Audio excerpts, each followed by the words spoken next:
Hello and welcome to the Flourishing Introvert Talks with me, Jo Rawbone. This is the podcast that celebrates the natural gifts of introverts so that we can flourish in all situations. Episode 323. Authority is evidenced in moments, not titles. For those who've been in my world for a while now, you'll know that I feel very strongly that being an expert and an authority are worlds apart. Yet I'm aware that it may appear simple semantics. I can assure you from an embodied perspective that whilst there is clearly some truth in this, the reality is that it is way, way more than semantics. I also don't buy the oft-quoted influencer line that to be an expert you just need to be the one who knows the most in the room. Stuff and nonsense, as my very level-headed dad would have said.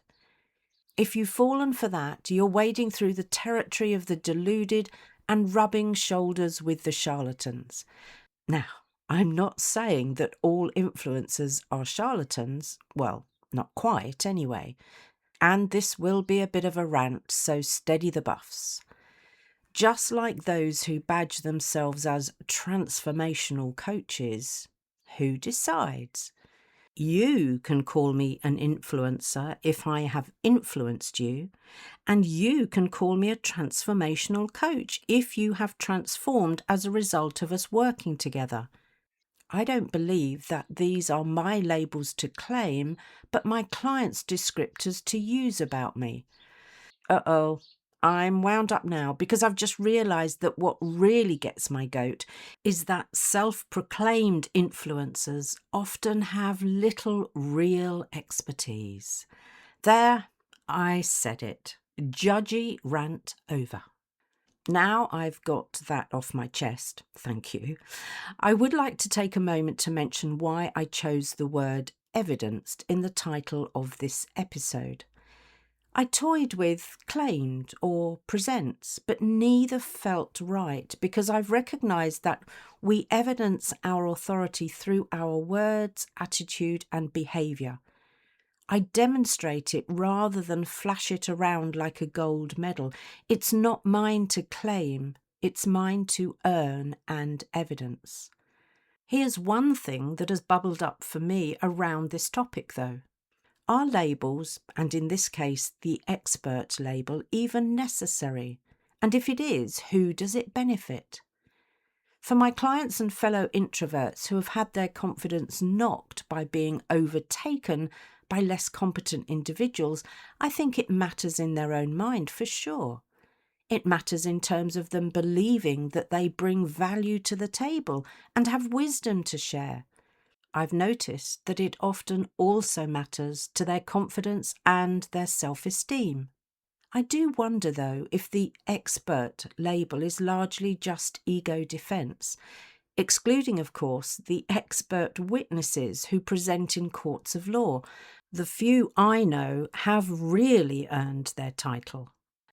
Thinking of my introverted colleagues, I can't imagine any of them, or my clients, parading their authority like the popular kids flashed their prefect badge at school. And evidencing authority and expertise is wildly different from flashing it around, flaunting it unnecessarily, or waving it in front of people's faces. In fact, part of the work my clients and I do together is helping them really appreciate where their skills, talents and expertise add value, together with how they can talk about them authentically. You might be thinking, hang on there one tiny moment, Jo. You've just mentioned expertise, but have already knocked the idea of being an expert, saying it's ego defence. So how do you square that circle? Great question, and I can see how this is probably where the influencer perspective of I'm the expert because I know the most in the room springs from. So let me be clear. In my mind, having expertise is not the same as being an expert. I know. Confusing, isn't it? So stay with me as I untangle that particularly knotty conundrum and share why I believe there is a difference. I've come to love, acknowledge and value that we all have some kind of expertise. It's the things that we are really good at, which can be incredibly varied, just as humans are. It might be parenting difficult souls, or maintaining a single-figure golf handicap, or knitting intricate Fair Isle patterns. It might be how you lead a dysfunctional team to high performance, or how you stay motivated when all around you is changing beyond recognition, or how you talk someone down after a challenging client meeting. Maybe spend a moment after this episode finishes thinking about where your expertise lies. I have pockets of professional expertise developed through studying for qualifications, through practical application, and through ongoing experience. I also have expertise in other non-professional areas, mostly developed through applied learning, like my passion for crafting, and all of it is important to me in how I live my life and what I choose to spend my time on. Is it important that everyone knows that, though? Nuh-uh. But here's what I find really interesting, and have mentioned in previous episodes. Having expertise is really just possessing knowledge coupled with experience over time. What we choose to do with that and how we choose to share it demonstrates or evidences our authority. And this is potentially a hugely important message for those introverts who prefer to listen or don't feel confident enough to contribute, which means they're in danger of hiding their light under a bushel. Tough love incoming. Ready?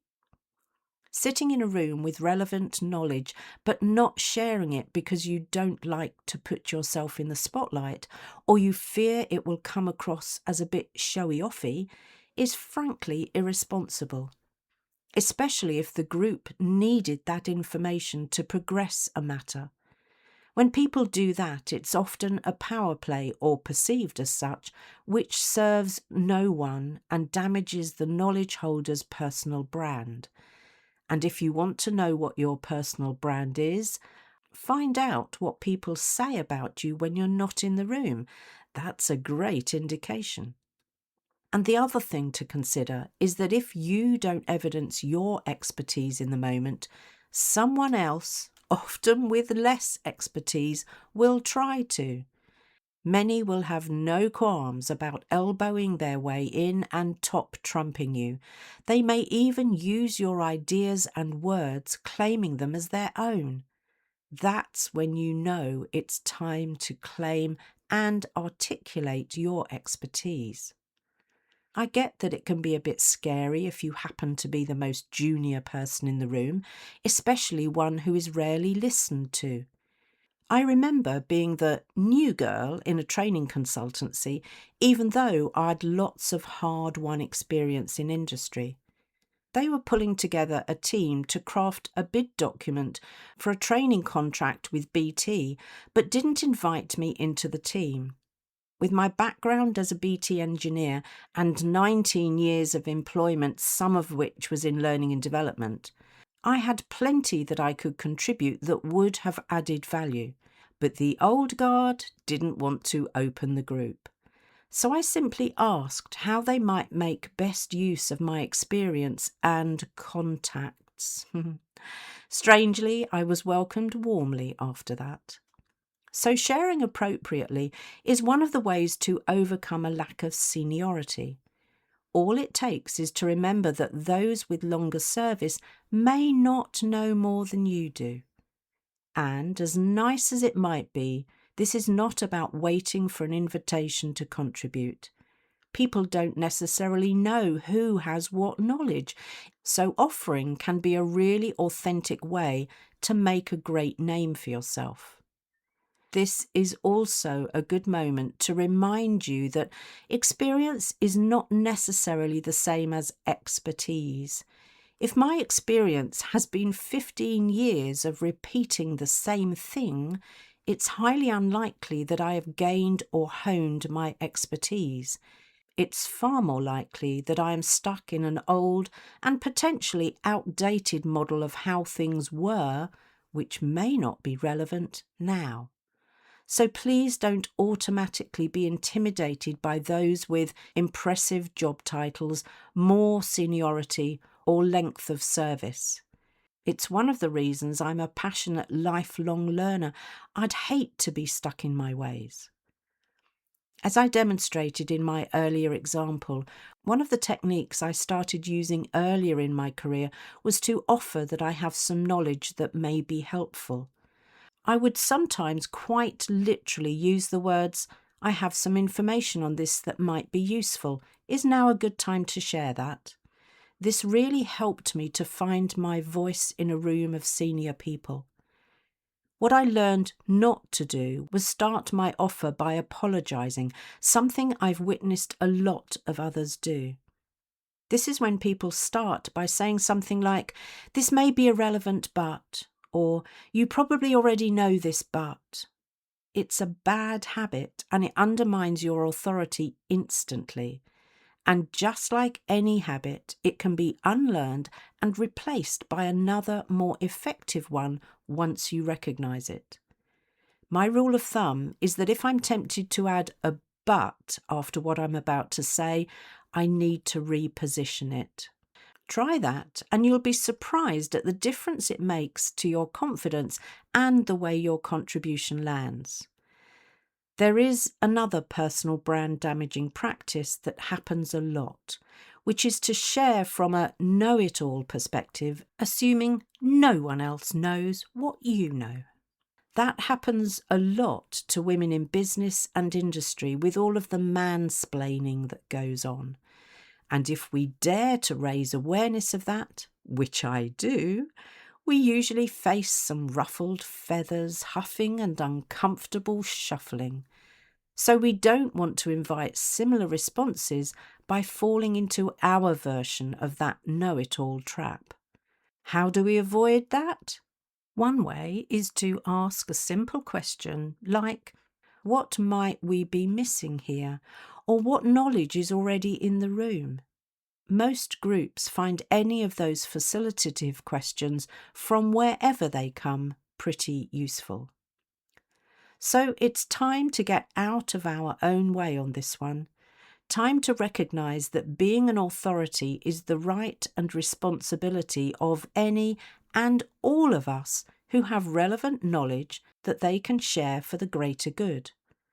I strongly suggest that you take time and maybe do an audit before any of those big meetings about the depth of your knowledge so you're ready to offer, share and evidence your quiet but undeniable authority when appropriate. After all, knowledge has little value if you're the only one who knows because it stays in your head. If you enjoyed this episode as much as I did, then please subscribe, rate us and leave a comment, because we know that that helps other people find the podcast. And if other people find us, other introverts can flourish. You are listening to an Intentional Media Production podcast.